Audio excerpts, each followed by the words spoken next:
I'm Bjorn. I'm a horse trainer that's based in Warwick Farm in Western Sydney, and I must say I love what I do. It's a lot of early starts, but I love getting up in the morning and I love the horses. It's often a nice part of the day, and of course in Sydney you miss all the traffic and get to see the sunrise, and it's good fun. I guess my colours, I've stolen them off my father, and he designed them on the Swedish flag because my mother's from Sweden, and hence my name, Bjorn. I'm very grateful for ABBA and Bjorn Borg, otherwise no one would know my name. I grew up in a horse racing family, and my father's a good trainer in New Zealand, and I guess horses have been, when I think back now, the most probably consistent thing in my life for a long time.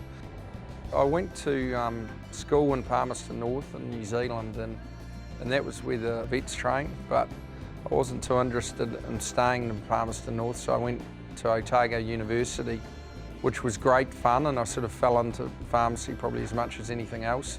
I guess pharmacy is a little bit like horse racing in a couple of senses, that it's sort of a little bit black and white a lot of the time and just doing the right thing.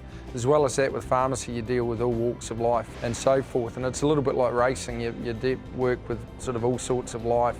That's what makes it good. It's a lot of variety and it changes constantly. You just push her out, she's pretty fit, Ty, so get her going a bit, eh? She'll put herself in the hunt. When I started out, it was very tough in Sydney. I had two horses that I brought over from New Zealand, and they didn't work out too well. At times, I very much questioned whether I'd made the right decision. I look back now, it was pretty daunting. My family has been very supportive, in particular my wife Andrea. Well, she married a pharmacist that used to have a 9 to maybe 6 or 7 job, to a horse trainer that starts very early and often gets home very late and travels a lot. Every horse is different, and some horses need a lot of work to get fit. A little bit like humans, some naturally are able to run fast. So it's very much trying to find what is best for a particular horse. Some races, of course, you have varying distances, difference in tracks.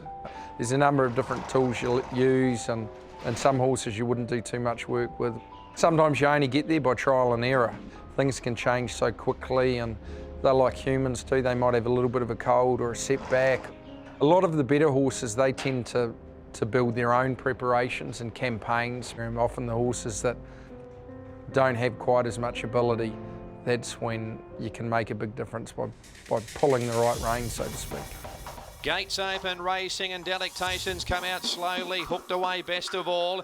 Going forward, Dothraki and Two Blue on the outside. Fell Swoopers fourth, a couple lengths away to Music Magnate on the outside of Charlie Boy. 4 lengths away then to Scarlet Billows. And Fell Swoopers taking a slender lead from Hooked on the outside, Music Magnate. And here's Ascadelia down the outside. Fell Swoop, Music Magnate. Dothraki coming through, Ascadelia down the outside. Music Magnate's taking the lead with 100 metres left to go. Music Magnate's in front, and Music Magnate wins the Doomben 10,000. Music Magnate from a photo, Ascadelia out wide, Charlie Boy. Music Magnate will always hold a special place for me. He's my first Group 1 winner in my own right, and as well as that I bought him and have had him for a long time, and he hasn't been straightforward. He's got a quirky personality. He's a little bit of an oddball, but he's hard not to like, and I think everyone in the stable has grown close to him over time. He's had 1 or 2 minor injuries along the way as well, so he hasn't been playing sailing, and he's a lovely big black, near enough to black horse, and brown horse with a big white blade, so he's very hard to miss.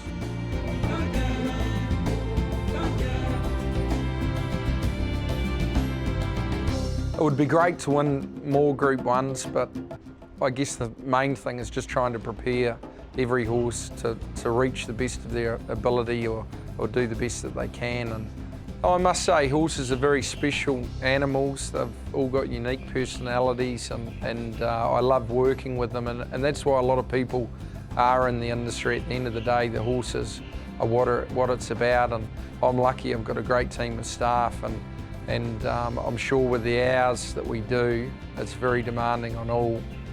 And a lot of people here are purely here for the love of the horse.